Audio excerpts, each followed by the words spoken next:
E aí, gente, Hackman aqui. No vídeo de hoje a gente vai falar mais sobre o Perceptron. Só que antes de ver o Perceptron, que é uma rede neural, uma das primeiras, eu queria mostrar uma imagem, né, que mostra o que a gente mostrou no outro vídeo de uma forma mais complexa, né? Então, basicamente, esse input layer são os dados que estão sendo colocados, né? Eu usei o exemplo do gato, né? Você põe no nariz, no primeira bolinha, na segunda bolinha você põe nos olhos, enfim. E assim sucessivamente, até formar um gato, né? Você põe esses dados de imagens de gatos nesses inputs, que vão procurar por essas áreas, né? Relacionadas a isso.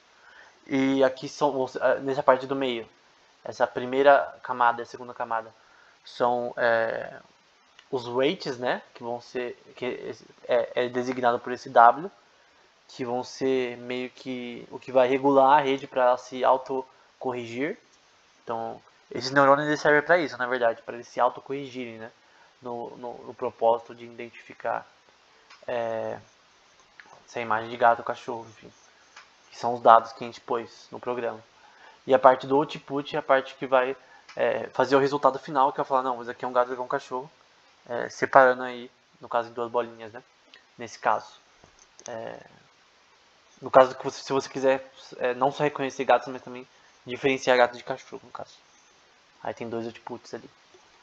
E esses números doidos aí, que talvez você não conhece, que é um sigma, né? Esse y igual à função sigma xwi.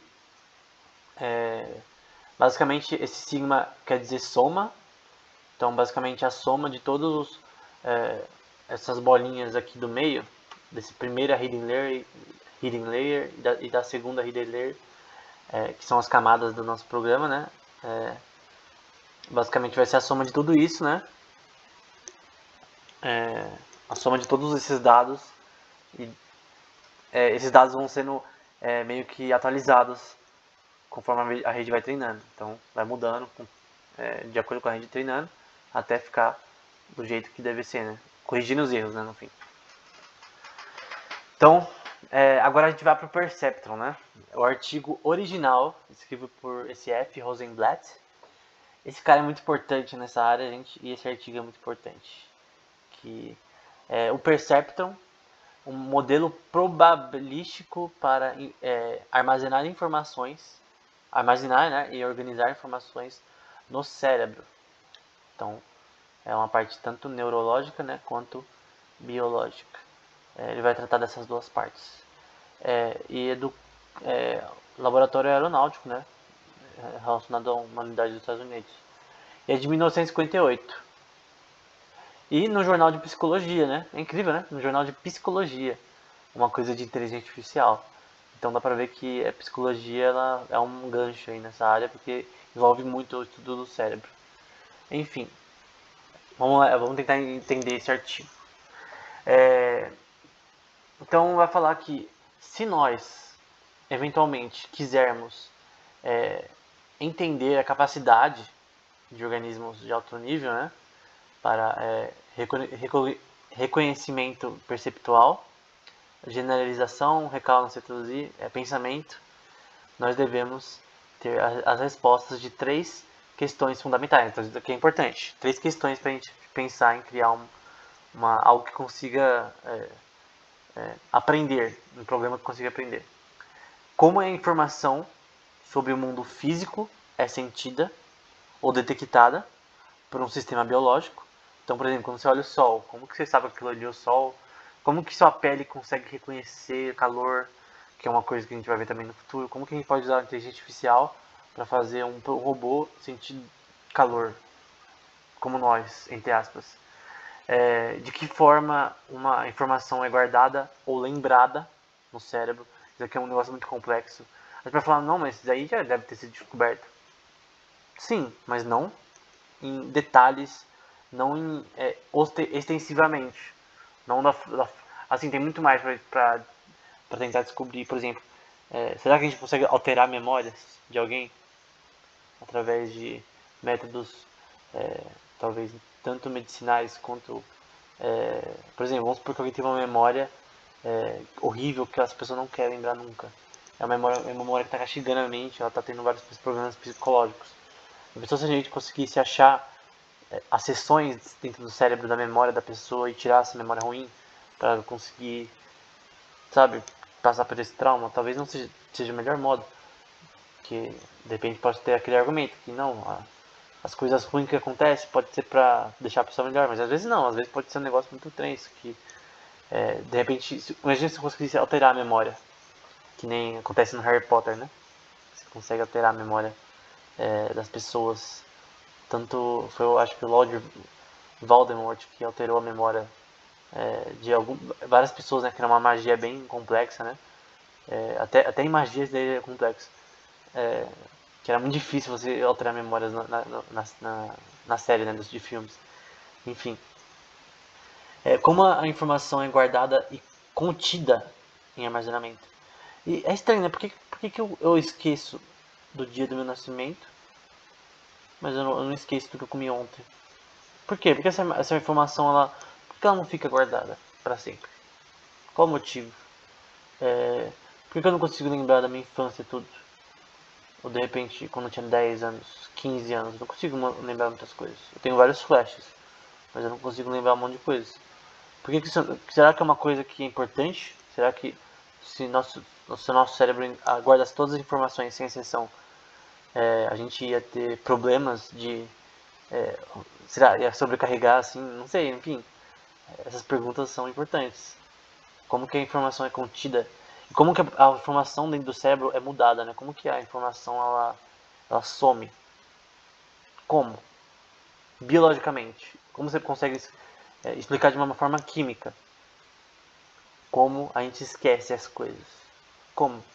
Porque a forma psicológica é fácil, não, a gente esquece, isso daí se chama memória de longo prazo, memória de curto prazo. Não, isso daí é normal, até uma criança consegue entender isso. Mas como que você consegue explicar de uma forma química? Eu nunca vi ninguém fazendo isso. Como que você esquece as coisas? De uma forma química. É complexo. Enfim. E também a questão de como digitalizar isso, né? Então, vai falar de acordo com essa hipótese, alguém pode entender que o código, né, ou a forma desse diagrama, né, nervoso, deveria ser, em princípio, ser possível descobrir exatamente como o organismo se lembra das coisas, né? E assim reconstruir ah, as, os padrões sensoriais originais, os traços de memória que foram deixados, né? Então é basicamente isso daí que acontece no nosso cérebro, né? A gente consegue lembrar como flashes. Por exemplo, eu consigo imaginar como flashes algumas coisas da minha memória passada. Eu consigo. Algumas. O legal é que a gente só lembra de dias importantes, né? Consigo lembrar, por exemplo, do meu batismo, consigo lembrar do dia que eu fiz um gol em um campeonato importante, consigo lembrar meu primeiro dia na escola, eu lembro que meu primeiro dia na escola, de verdade mesmo, né, prezinho, eu lembro que eu fiquei grudado no poste, não queria ir, literalmente. Tiveram que me arrancar do poste com as duas mãos, né, eu tava com um poste, né, me arrancaram do poste, eu não queria ir pra escola. Aí, eu lembro desse dia como se fosse hoje. Eu lembro de eu tentar comprar bolinha de gude todo dia que eu ia pra escola, comprar doce. Eu lembro que um dia um cachorro me seguiu até a creche. Por que eu lembro dessas coisas? Porque tem traços de memória guardados no meu cérebro ainda que eu consigo lembrar. Eu consigo ver imagens relacionadas a isso.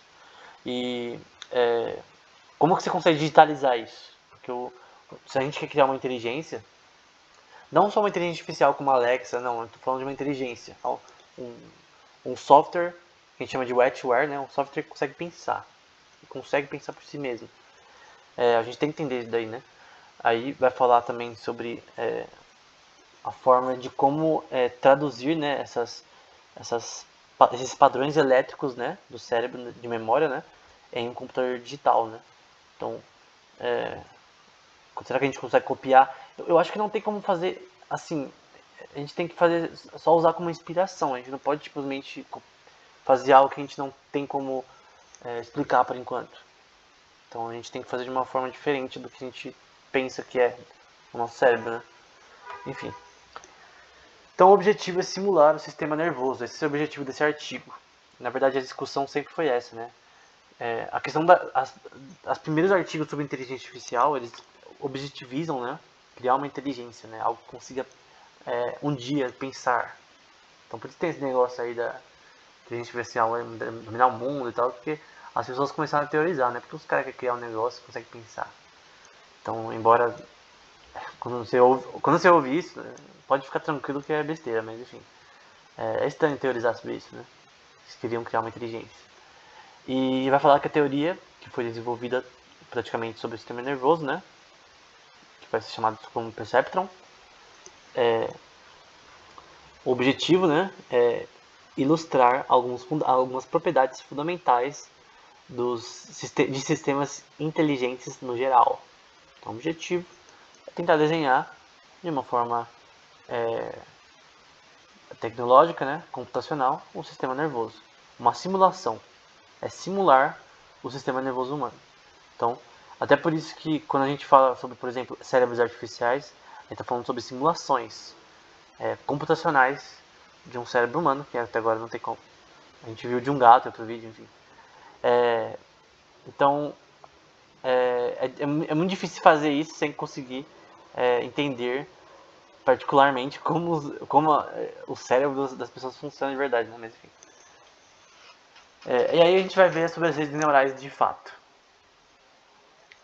Aí vai falar sobre redes randômicas, né? Então, vai falar, na verdade, no que esse perceptron é baseado, né? Então, vai falar que as conexões físicas do sistema nervoso, que estão envolvidas no aprendizado, no seu aprendizado, né? Do seu cérebro se autocorrigir de erros, para você jogar videogame, para você aprender a falar melhor, a aprender uma nova língua. Então, tem vários erros que são tão automáticos, que a gente, para nós é muito automático, mas se você simular isso, né, é um negócio que é do cão, tipo, é muito complexo fazer isso em larga escala. Enfim, aí vai falar que sobre a reconstrução de redes importantes é normalmente randômica. Isso no nosso cérebro. Então, uma coisa que acontece é que não está falando aí, né? Mas está falando que, por exemplo, os nossos neurônios, né? Eles morrem, né? Mas eles não sei se é mudar o estado, né? Mas enfim, eles são, tá falando que eles são, a rede neural do nosso cérebro é tanto randômica, né? Estocástica, que a gente fala, né? Que ela é meio, quando fala estocástica, é meio que randômico. Eu falo no sentido de randômico, algo que não é determinístico, né? Algo que não é linear, algo que não é, sabe, uma coisa, imagina um gráfico que só vai para cima, ou só vai reto. Isso é linear. Então, é um sistema determinístico. Um sistema randômico é algo que realmente é meio que imprevisível, né? Então, o nosso cérebro ele é as duas coisas. Então, tem partes que são meio que podem ser consideradas entre aspas, botam aspas gigantes nisso, redes randômicas, quanto como redes determinísticas. No geral, as redes neurais construídas hoje são determinísticas, né? Elas são lineares, entre aspas. Enfim, usam funções lineares. Alguém me corrija se eu estiver errado. Mas no nosso cérebro parece que ser mais randômico, né? As formas que as nossas redes neurais são construídas. Aí vai falar sobre mudanças na rede neural, né? Aí o nome disso é plasticity, né? Plasticidade. Eu não vou falar sobre isso hoje. Mas basicamente, após um período de atividade neural, a probabilidade que os estímulos aplicados em algumas células particulares podem causar respostas em outras partes da rede, que podem ser respostas de longo prazo ou de curto prazo, eu acho. Acho que é a melhor tradução disso. E às vezes até mudanças permanentes ou de longo prazo nos neurônios. Então, esses neurônios eles estão sujeitos a mudanças, né? Talvez até individualmente, mas enfim, a gente também tem que considerar isso na nossa rede também, né? Porque na verdade a nossa rede está mudando a todo momento, esse é o objetivo. Ela se autocorrige e os neurônios vão mudando os estímulos, entre aspas, sem parar até funcionar o negócio. Acho que aqui, gente, eu vou ter que parar, porque tá 14 minutos já. Vamos continuar no próximo vídeo. A gente vai continuar entendendo mais sobre esse artigo.